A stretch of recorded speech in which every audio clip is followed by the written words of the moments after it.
Join me for a sneak peek into a special project I've been working on. This one is in my hometown of Bryan, Texas, Downtown Bryan to be exact. It's a 100-year-old building built in the early 1900s, so it's historically significant. And then my great-great-grandfather had a men's clothing store here over 100 years ago. As with all old projects, they are full of surprises. Just like an onion, every layer that you kind of peel back, you learn more and more. And unfortunately in these projects, typically when there's an oops, it's not a good oops. It always ends up costing you more money. So even like as we're walking through now, we had to haul in a ton of dirt.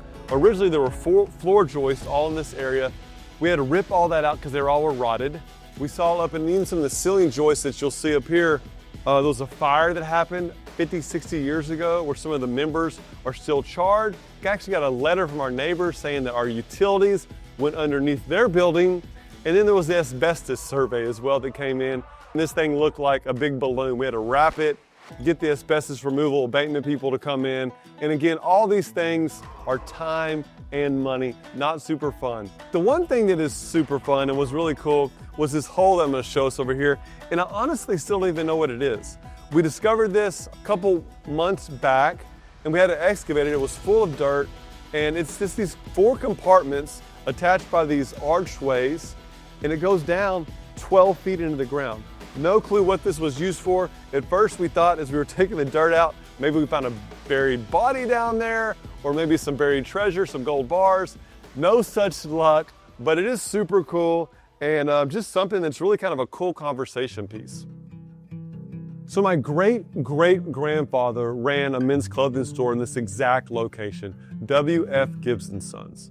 He had a business originally with a business partner who passed away, and then he bought him out and reopened it with the help of his son, W.K. Gibbs. And so they owned and operated a men's clothing store here in town for a number of years. From what I can tell, starting in the early 1900s and then going out of business in the 1930s during the Great Depression. And everything that I've heard about him from my mother was he never quite bounced back. He was almost depressed. And I can understand that. Putting your blood, sweat, tears, capital into a project, working alongside your son, and then for it to fail, had to be a huge blow. But I just wonder if he realized the economic shock that had taken place. I think back about his mindset. What was the story that he was telling himself? He had to be beating himself up. And I just wonder that if he realized that the Great Depression we would still be talking about over 100 years later as this huge economic shock that it was back then, and then took out so many talented, well thought of, respected businessmen, would he have gotten back up? Would he have not been depressed? Would he have locked arms with his son? Would he have had the courage to get back up and to rebuild the company that I know he loved? And that's just such a powerful reminder of the story we tell ourselves. This one hits extra close to home. It's an 8,000 square foot building. The downstairs is going to be for rent. That'll be retail space. The upstairs, I'm going to have one of our offices for our rental property company. Tenant First will be located there. For our offices, you'll enter through this side door here. This will be where the staircases go up to the upper offices. Back there's another retail space.